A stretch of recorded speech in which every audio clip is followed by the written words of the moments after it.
From one only child, who's now a parent to an only child, can I just say, it's time to let go of the idea that only children are missing out or weird or like as a parent, I'm somehow failing my kid.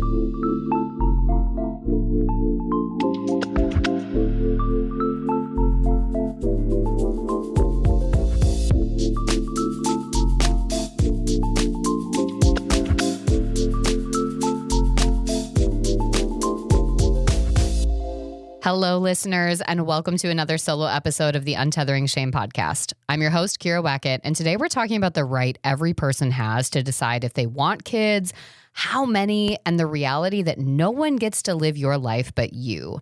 So why we need to stop projecting wants onto others and absorbing pressure that we should love and live differently than what aligns best for us. For over 4 years, literally since people found out I was pregnant with Everly, they've asked whether or not I want more kids. Usually it's less of an ask and more of an assumption that I would want to have more children. From comments like, it'll be different with your next child, or, oh my gosh, she'll be such a great big sister, to questions such as, when are you going to start trying again? And how many more kids do you want? The messaging is clear. You should want and have more than one kid. This is why deciding not to have more kids felt like the hardest decision, not to make, but to assert. I felt like I was somehow letting the world down. I was doing something wrong by not having more children. Am I a bad parent? Am I selfish? Is something wrong with me? For the first 18 months of Everly's life, I talked about the choice ad nauseum with my husband. Should we have more kids? Maybe we could do it. I mean, it'd be fun for Everly to have someone to play with, right? This fixation on achieving some externally rooted image of completeness eroded my ability to listen to myself, especially as more people around us started having more kids. I got so caught up in the projections of others, I ignored my own wants and feelings. Whenever I explored the possibility of not having more kids in conversation with others, I would hear back, oh, just wait till she's a little older and you'll think differently. Or, but you don't want her to be an only child, do you? Not only was I dealing with my own shame and fear that I was being judged as a parent, but I was absorbing people's assumptions and biases about only children.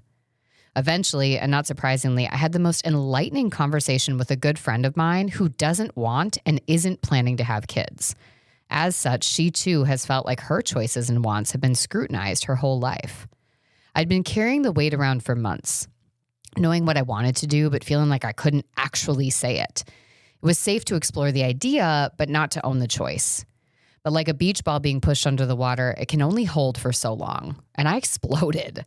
I talked through every point and counterpoint about whether or not to have more kids, made a few angry remarks to the people who passed judgment on Everly, and assumed that they knew what kind of person she would be based on one fact about her life design, and tried to defend against the biggest fear that my brain had held on to, that I was selfish for not wanting to give more of my time, body, and life to raising kids. After I said it out loud, I was hot, a little nauseous, buzzing, and went from the tears pouring down my face to that hot sort of anger and kind of mixing back and forth and in between. But for the first time, I felt rooted to myself. I'd been absorbing everyone else's wants, ideas, opinions, and projections for so long that I had felt silenced. And unfortunately, silence is the optimal growing condition for shame. I had placed the entirety of my worth and value on the outcome of this decision and lost sight of its true place in my life and value overall as a human.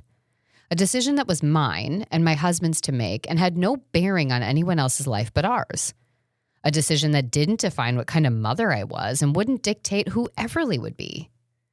One of the things my friend was able to offer after her own experiences of dealing with people pushing her to think about having kids was that the happiness of her life has never been achieved by making choices that satisfied someone else's goals, whether it was wearing a certain clothing item, choosing a certain career, or deciding whether or not to have kids. Their opinions were simply ideas, suggestions from people with no responsibility or power to lead her life. And as such, the decision for her was about letting herself down by living for others, or being okay letting others down for things that were never theirs to hold. It wasn't that exact day that I finally let go of the pressure to satisfy everyone else's idea of what a full life looks like, or let go of the assumptions and projections others have put on my life. If I'm being honest, it's still a work in progress, but I've come to accept a few simple truths. I am not a better or worse parent because of the number of kids I have. Love, intentionality, and depth of connection is not quantifiable or comparable. I'm allowed to build a fulfilling life and make choices that align with that vision and life. The way I choose to invest my time and energy in the world is for me to decide. I can choose things that others don't understand or want. No one else has to live my life, so I have to make sure that I'm the one driving my life where I want and need it to go. And Everly is not destined to be selfish or unkind because she's an only child. Character is built and informed by so much more than the number of siblings we have. Plus, as an adult only child, can I just say that it's hurtful and harmful to keep putting these assumptions out there? Look, at the end of the day, parenting is incredibly hard, no matter how many kids you have.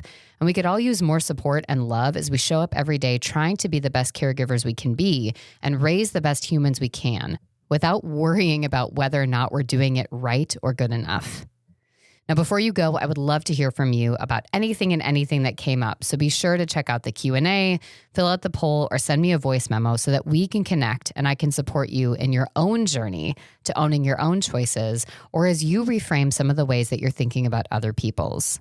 If you found today's episode valuable and insightful, I encourage you to leave a review, hit that 5-star button, and of course, share this episode with someone you think could benefit from hearing it. Thank you so much for tuning in today. And remember, change takes time, but every step counts. So stay the course, stay hopeful, and stay committed to your well-being. We'll be back with more insightful discussions to support you on your journey. Until then, take care, and we'll catch you next time.